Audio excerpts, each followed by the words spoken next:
राज्यसभेचा निकाल लांबणीवर पडलाय। राज्यसभेचं मतदान सुरू असताना महाविकास आघाडी आणि भाजपमध्ये आक्षेपांची लढाई पाहायला मिळते। नेमकं मतदानाच्या वेळेला काय झालं आणि काय आरोप प्रत्यारोप होत आहेत पाहूया।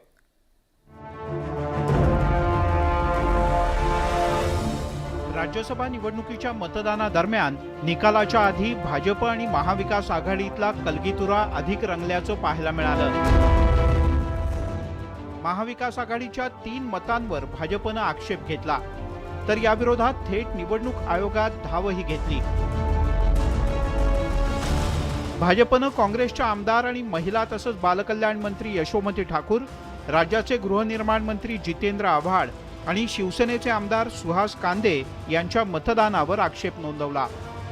तिन्ही मतं बाद झाल्याचं पत्र आरोला दिलं गेलेलं आहे आणि माझ्या माहितीप्रमाणे नियमानुसार तिन्ही मतं ही बाद होतात आणि आम्ही तशा प्रकारचा अर्ज केलेला आहे आणि निश्चितपणे तो अर्ज मान्य होईल। मान्य नाही झाला तर दिल्ली निवडणूक आयोगापर्यंत आम्ही हे प्रकरण घेऊन जाऊ। दरम्यान महाविकास आघाडीनं भाजपचे सर्व आरोप फेटाळून लावले।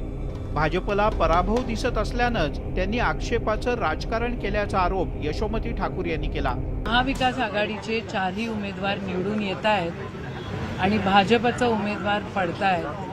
हे ज्यावेळेला भाजपला लक्षात आलं त्यावेळेला तिथं कन्फ्युजन करण्याचं काम मोठ्या प्रमाणामध्ये जसं महाराष्ट्रामध्ये केलं तसं तिथं पोलिंगच्या तिथेही कन्फ्युजन करायचं काम त्या ठिकाणी केलं।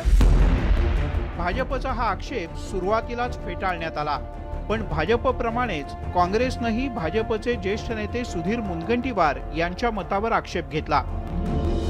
काँग्रेसचे पोलिंग एजंट अमर राजूरकर यांनी मुनगंटीवार यांनी त्यांची मतपत्रिका आशिष शेलार यांच्या हातात दिल्याचा आक्षेप नोंदवला।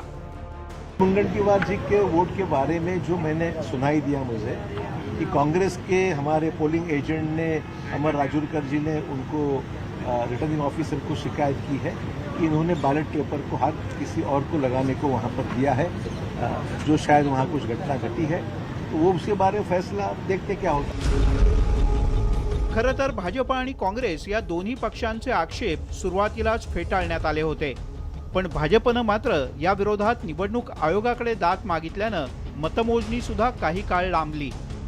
त्यामुळे राज्यसभा निवडणुकीच्या मतदानादरम्यान भाजप आणि महाविकास आघाडीत रंगलेल्या या आक्षेप नाट्याचे पडसाद विधान परिषद निवडणुकीत सुद्धा उमटण्याची शक्यता आहे। Bureau report, news 18 Lokmat.